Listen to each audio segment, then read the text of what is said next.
Laura, hei, mitä sä teet? Lasken rahojani. Minkäs värinen seteli sulla siellä on? No sininen 20. Ai, että yrittäjä ei ole hirveä massikeisari välttämättä vai? No jos omaa saldoa katsoo, niin ei välttämättä ei oo.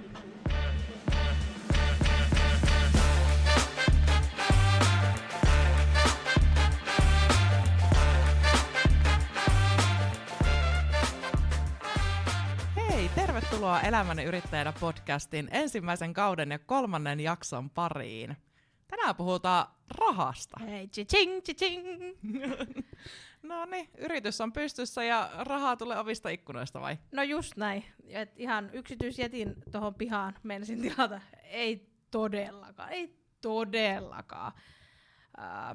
Joo, ei todellakaan. No, mullakin on vielä toi aurinkorannikon mökki on haaveissa ja oma helikopteri puuttuu, mutta jollain lailla sitä rahaa on tullut kuitenkin mietittyä jo tässä yrittäjyyden, voisin sanoa, että alkutaipaleella. Mulla on nyt 9 kuukautta yrittäjyyttä takana. Joo, ehdottomasti. Ja mä haluan vielä niinku sanoa sen, että mä en tiedä mikä ihmeen niinku, harha se on, että jos joku on yrittäjä, niin se on yhtä kuin, että sillä olisi paljon massia. Että varmasti näin on usealla tai joillakin yrittäjillä, mutta ei kovin monella, ketä minä tunnen. Liikunkohan mä sit vaan väärissä piireissä. Ehkä meidän pitäisi tarkastella vähän meidän verkostoa, mutta miten sä oot niinku turvannut kumminkin sun talouden sitten silloin, kun sä oot lähtenyt yrittäjäksi? No joo, mä oon joka kerta lähtenyt sillä tavalla vähän niinku riskittömään bisnekseen ja sillä tavalla, että mä oon aina tehnyt siinä palkkatyötä sivussa, kun mä oon sen yrityksen perustanut. Elikkä mä oon ollut kyllä päätoiminen yrittäjä, mutta mä oon myös tehnyt sitten palkkatöitä. Ja kyllä mun täytyy niinku nyt sanoa, kun nyt mä oon eka kertaa yrittäjänä niinku sellaisessa tilanteessa, että olen parisuhteessa, niin olisi aika tekopyhää, jos mä niinku en sanoisi, että on turvallista yrittää, kun on parisuhteessa. Eli on 2 tulot, niin kyllähän sä pystyt nojaamaan siihen toiseen, että sulla on se sun plan C tai D. Et sinkkuna oli vähän silleen, kun mäkin olen ollut yrittäjänä, kun mä oon ollut sinkku, niin se oli aika silleen, shitty, että mistä sitä rahaa niin seuraavaksi tulee, ja senkin takia olisi tietysti lähtenyt palkkatöihin, että on ollut enemmän sitä tulon lähdettä.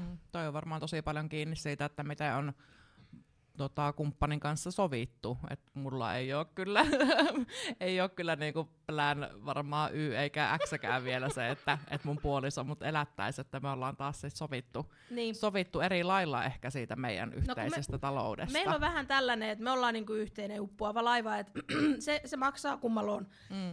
Ja on ollut myös suhteen alussa sellainen, että me ollaan niinku roolit ollut toistepäin pienen hetken, mutta on ollut. ja musta se kuuluu, tää on nyt mun mielipide, että musta se kuuluu parisuhteessa kyllä ollakin niin, että minkälaisia riskejä sä oot ottanut? Sä sanoit, että oot aika matalariskisesti lähtenyt yrittäjyyteen. Joo, ja siis niin matalariskisesti käyttänyt niin rahaa niihin yrityksiin, eli aina menee nyt nämä perustuskulut ja nää, mutta esimerkiksi nyt tuossa kun toi hoitovuokrausyritys perustettiin, niin piti olla niin kuin palkanmaksua, niin kyllä meistä jokainen sinne laittoi niitä omia ropojaan kiinni, ja meillä oli silloin sinä vuonna tulossa niin kuin häät, niin kyllä mä sieltä sitten pyysin myös lainaa, että saatiin ne palkat maksettua. Toki se oli aika matala riski, koska lasku oli kuitenkin jo lähetetty, että vaan niin kuin tavallaan vivutettiin sitä kautta. Että. Joo. Mutta oli se silti, kyllähän me sitä niin kuin naureskeltiin, että nyt täytyy häärahoihin koskea ja tälleen. Kyllä. Joo.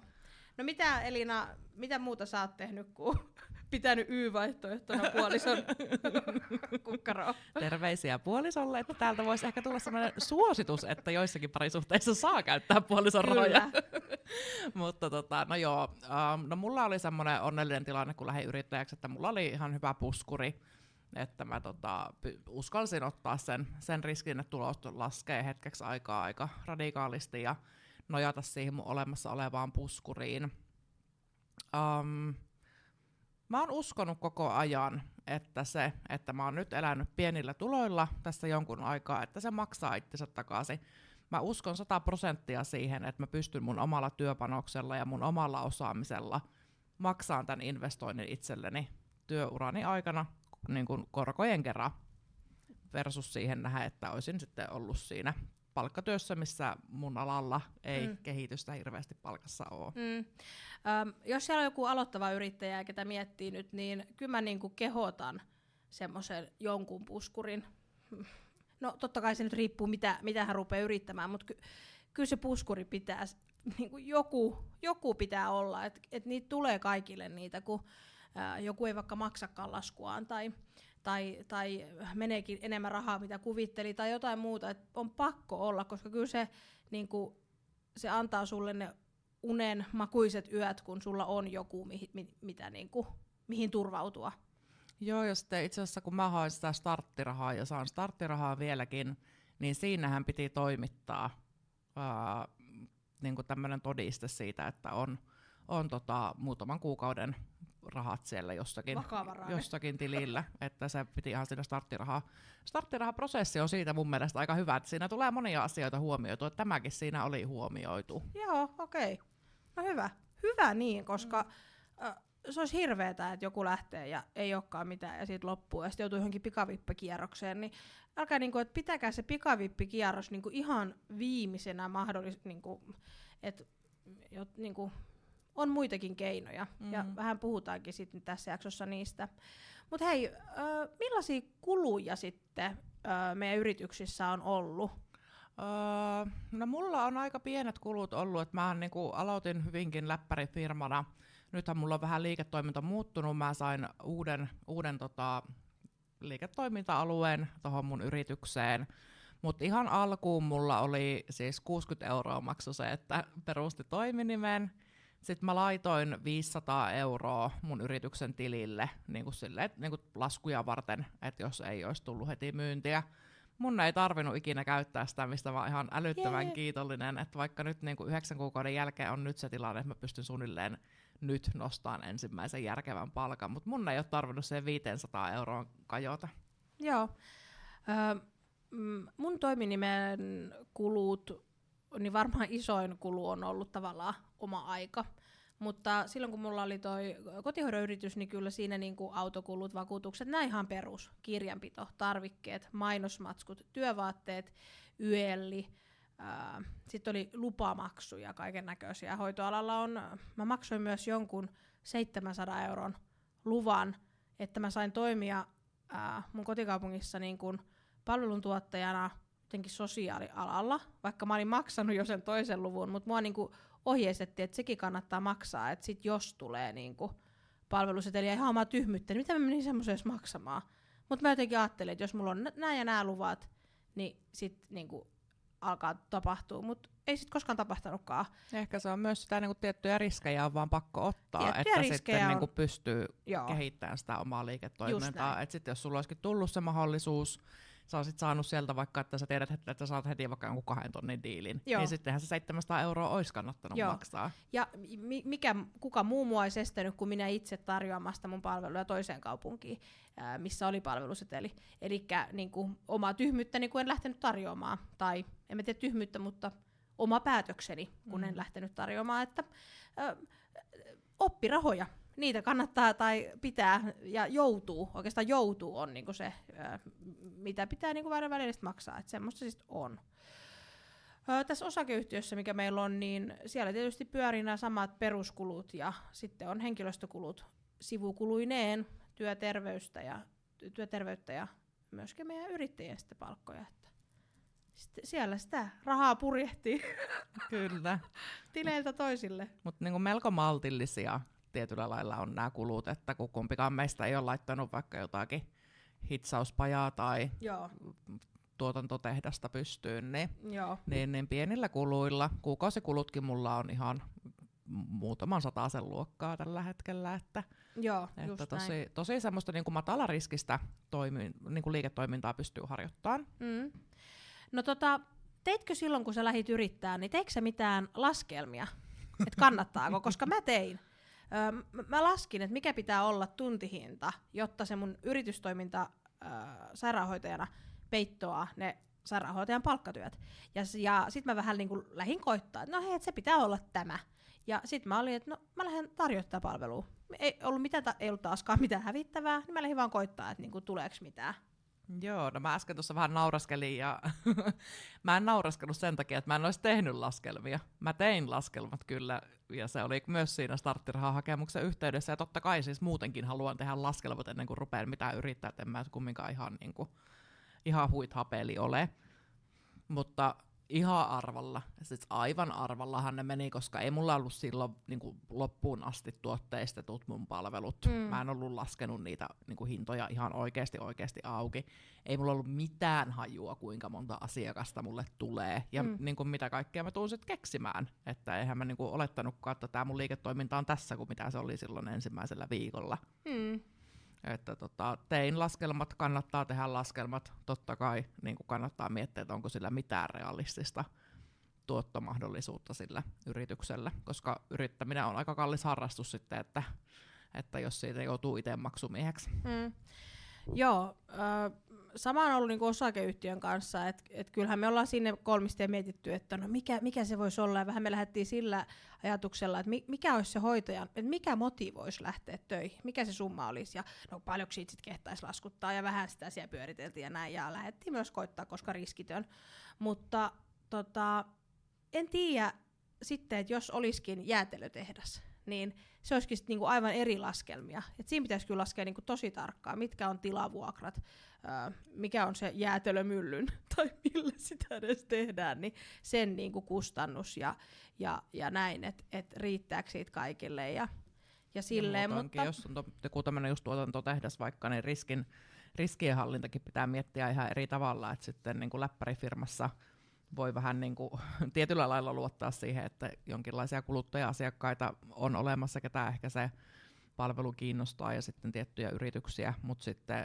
jossakin tehtaassa joutuu vaikka miettimään, että no mitäs jos nyt sitten ihan oikeasti ihmiset ei enää juokkaan lehmänmaitoa ja että onko meillä sitten joku korvaava jäätelö, jos ihmiset rupeakin niin kuin tosi paljon välttelemään vaikka lihatuotteita. Ja sitten mä haluan sanoa myös heille yrittäjille, ketkä on nyt sitä jäätelötehdasta tai mitä sitten on perustamassakaan, mihin tarvitaan niin kuin paljon sitä alkupääomaa ja massia tuotta, että ottakaa niin kuin välittömästi yhteys johonkin tällaiseen uusyrityskeskukseen ja kysykää, että mistä näitä laskelma-apuja saa, että niitä apuja on niin kuin saatavilla.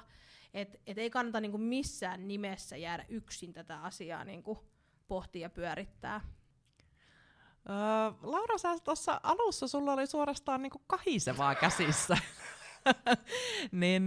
Ollaan puhuttu näistä laskelmista ja kuluista ja tämmöisistä, mutta ilmeisesti jotakin on jäänyt viivan allekin, kun sä siellä seteleitä laskit, niin miten niitä yrityksen rahoja sitten niinku kuuluu käsitellä? No jos otetaan ihan sen verran pieni tarkistus, että seteli, että miten tätä seteliä kuuluu käsitellä, niin joo, mä en ole mikään malliesimerkki tässä, että joku varmasti olisi niinku noin 3,5 kertaa huolellisempi ihminen, eli kyllä mä oon aika niinku kädestä suuhun yrittäjänä ollut noissa mun omissa toiminimi niinku, yrityksissä varsinkin, että aika tiukilla ollaan menty koko ajan, mutta mä haluan silti, siitä huolimatta, mä haluan antaa tämmöisen kokemusasiantuntijaneuvon, että kyllä se tilillä olisi aina hyvä olla sitä rahaa. Eli kun se eka lasku on sulle maksettu ja sinne sun tilille on tullut sitä rahaa, niin maksa ne kulut ja kato mitä jää ja sitten puolita vaikka se summa. Ja ota sitten se toinen puoli vaan itsellesi niin kuin palkaksi, eli älä syö niitä kaikkia yritystoiminnan tuloja. Toi on kyllä tosi hyvä vinkki, ja mä ainakin on, monesti yrittäjät puhuu, mäkin on kuullut mun yrittäjäkavereilta, että ei välttämättä pysty aika pitkäänkään aikaa edes nostaa ensimmäistä palkkaa. Mäkin tuossa äsken jo vähän viittasin siihen, että nyt 9 kuukaudessa mulla on kertynyt sinne firman tilille sen verran, että nyt mä voisin sieltä nostaa palkan, mutta se on aika vaikeeta, koska nyt on tottunut siihen, että niihin rahoihin ei saa koskea, siellä pitää olla puskuria, pitää olla muutaman kuukauden kulut. Ja syytä onkin, koska kyllä korona ja sodat ja nää, niin kyllä ne on näyttänyt monelle yritykselle, että mitä äkkiä tulot voi vaan kadota. Et kyllä se puskuri on tosi hyvä siellä olla olemassa, ja varsinkin jos on vaikka työntekijöitä, niin sun on pakko maksaa niille työntekijöille palkka. Mä tunnen sellaisia yrittäjiä, kenellä on työntekijöitä, ja jos heillä tulee tiukkaa, niin he niin kuin tosi moni heistä miettii, että miten mä maksan niiden palkan, että se työntekijöiden palkan maksaminen ahdistaa heitä enemmän kuin se oman tulon saaminen. Eli kun siinä on vastuussa sitten monesta muustakin. Kyllä, ja toisten niin kuin perheistä ja kodista ja kaikista tämmöisistä tietyllä lailla, että kyllä palkka pitää työstä saada. Niin, että jos katson nyt tätä meidänkin puhetta, että ei me olla täällä missään rahoissa pyöritty. No ei, vielä. Kumminkin on ihan masentuneena kertoo täällä, että ei ole niinku rahaa. Että kyllä mä nostan tähän taas kärkeen sen, että kyllä niiden useiden tulovirtojen luominen, niin ei se ole niinku tyhmää.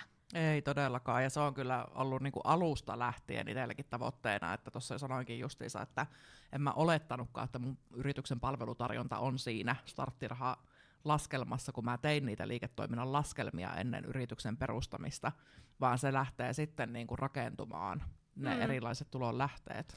No miten sä oot niinku pitänyt sun omista, nyt jos ei puhuta yrityksestä, vaan sun omista henkilökohtaisista niinku, tileistä huolta, niin miten sä oot, onko sä sijoitellut, onko sä tehnyt jotain?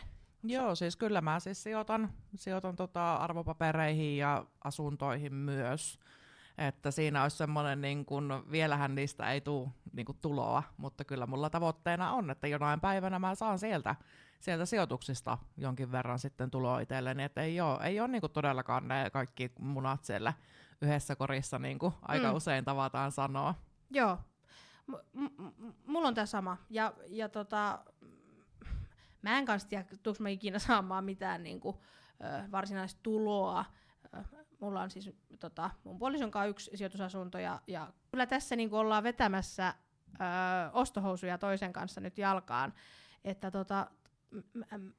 mä en tiedä, tuleeko niitä koskaan niinku oikein tuloa, tai jos tulee, niin ehkä puhutaan satasista enemmän kuin tuhansista, mutta mä tavallaan toivon, että ne kertyy mulle sitten sellaisena varallisuutena.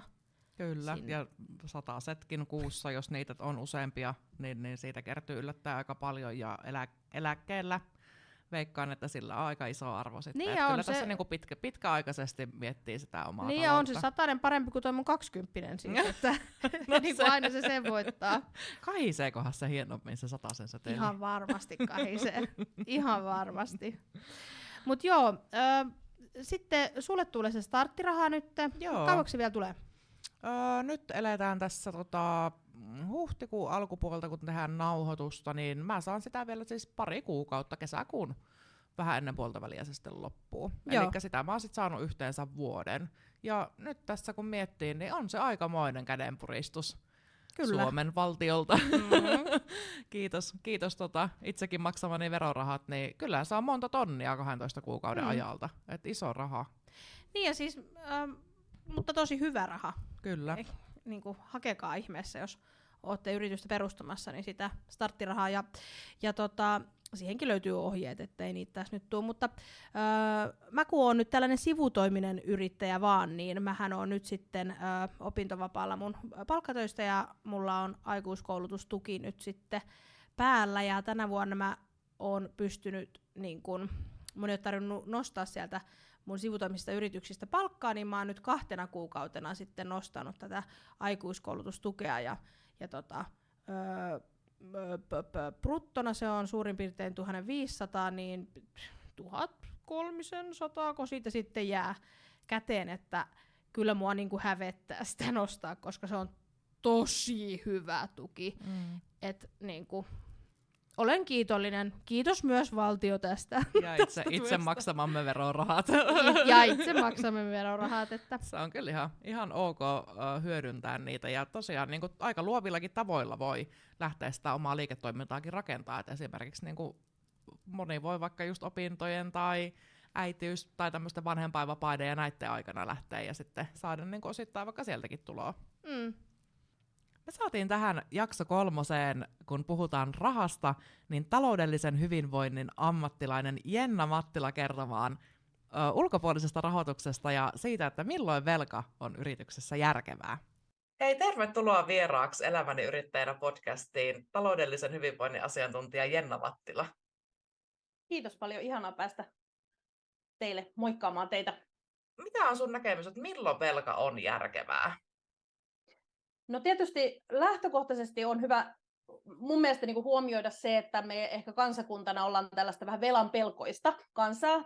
Mä oon keskustellut tästä muun muassa Veronmaksajain Keskusliiton pääekonomisten kanssa, ja meillähän valtionvelka oli maksettu joskus sodan jälkeen, ja nyt sitä valtionvelkaa on taas, ja me ollaan tietysti kohdattu tämä 90-luvun vaikea lama, milloin yrityksiä on mennyt nurin, ja henkilökohtaisia konkursseja on tullut.